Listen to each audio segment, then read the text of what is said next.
Hello everybody and welcome to R&B Reviews. I'm Rob. I am Justin. Justin from Dust Productions, who once again is sitting in as my co-host, and we just got out of seeing Spider-Man Homecoming, a movie that I think we're really looking forward to. Oh yeah.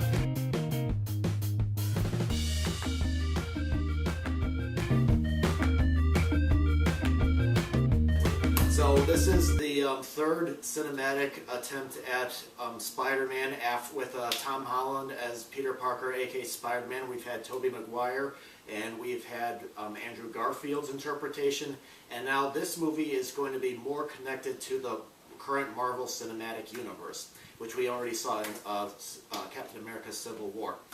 So basically, in a nutshell, the story is Peter Parker is, wants to expand and do more, but Tony Stark wants him to stay more low to the ground, and he's always complaining that Tony Stark treats him like a kid. He's in high school, and then a character known as the Vulture, played by Michael Keaton, enters the picture, and that's when things begin to get a little greasy.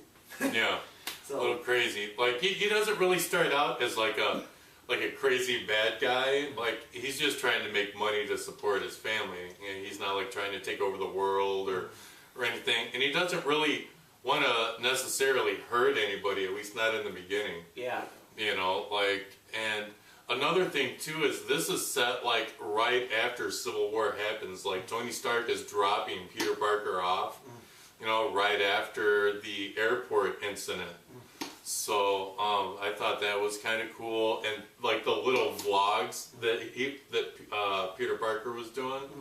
Like, I thought that was kind of cool, like how to lead into the movie. Yeah, and getting back to what you said about the villain, this is probably one of the better cinematic universe villains that I can think of, because I liked his backstory, and like I said, he's not, because that's some of the problems I've had with some of the Marvel movies, is that the villains, like the one in Doctor Strange or Iron Man 2 with the Sam Worthington character, just wasn't, very well developed or anything, but this one, I think he's got a very good backstory, and I could kind of connect with him in some ways, because of what he used to do for a living and such. Well, and so could Peter Parker. Like once he figured everything out, he could kind of understand like why he was doing what he was doing, even though he disagreed. Yeah. So. Yeah. I gotta say, I like this interpretation of Spider-Man very much, because for one thing, he's vulnerable. Like, and some of the others, like there's a chase that happens in this movie where he's trying to catch the bad guys, and he's crashing into gates and hitting stuff and stuff. Like, if you look at Andrew Garfield or Tobey Maguire, if he's about to hit something, he can somehow perfectly maneuver himself, not this one. So even with that, he's vulnerable and he makes mistakes, and sometimes he does end up in situations that's a little bit too big for him. That's something Tony Stark has been telling him, leave it to, other people to take care of these problems. Yeah, like, because he's still, like, figuring out his powers and figuring out who he is, because he's still a kid. And so, and like a kid, you're wanting to grow up and do grown-up things, and just, you don't want to be a kid, And, so, like, throughout the movie, like, I think that's what Peter Parker kind of realizes. He's slowly realizing, he's like, I'm always going out and I'm always being Spider-Man. I'm not able to, like, do any, like, stuff that all the other kids are doing, like sneak it out to go to a pool party, which is a scene in the movie. So I kind of like that. Yeah, I think I see some Easter eggs with stuff, like for example, Flash Thompson's in here, and I can see him becoming more involved as the Spider-Man movies continue on and stuff. So your overall impression with the movie was you thought it was very good for the most part? Yeah, definitely. This movie is, like, you really can't, I guess you can compare it to the other Spider-Man movies, but it's just different. Like, the way they filmed it was different.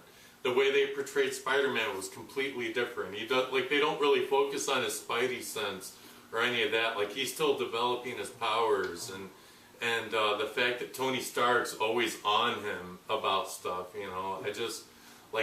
because he was kind of like a mentor. You see Iron Man a little bit in it, but he's not like in any of the big bad fight scenes, which a lot of people were worried about, I thought this movie had very good character development. It's not just an action hero movie, and it's not all about the fights. I think it's very good character development. I think the cast did very well. I think I really got involved. If there's one nitpicky thing I had with this movie, is I think that the movie could be a little bit too long. I thought it was a little bit too long in spots. Like, it was really good in the beginning, but there's a few times I got taken out from the picture a bit. You know, but I think because this is, like, they didn't do it, like, it's not an origins movie because they introduced the Spider-Man in Captain America Civil War.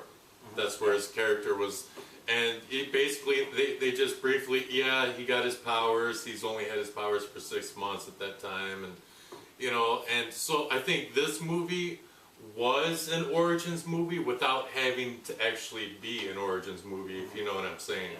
You know, like, this movie is his origins movie. But I gotta say, I think it's definitely worth checking out. I think it's one of the better Marvel films. I thought the characters were good. I liked the character development. The action scenes were very good. The villain was very good. So I would definitely say it's definitely something to check out on the big screen. You? Yeah, definitely. I would definitely check it out on big screen. If you haven't seen it yet, highly recommended. I don't think it's critical if you're like trying to get a bunch of Easter eggs for the Infinity War. I don't think, like, you could probably do without seeing this. Of course, we don't know what's going to happen in Infinity War, so I mean, maybe something in Infinity War will have, you know, I mean,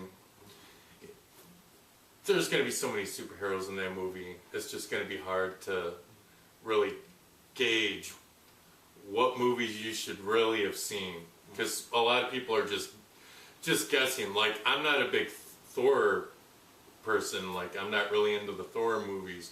I'm looking forward to this one coming up because it's gonna have a lot to do with the upcoming Infinity War. You know, because that's what everybody's waiting for. Yeah, and I can't wait to see that too.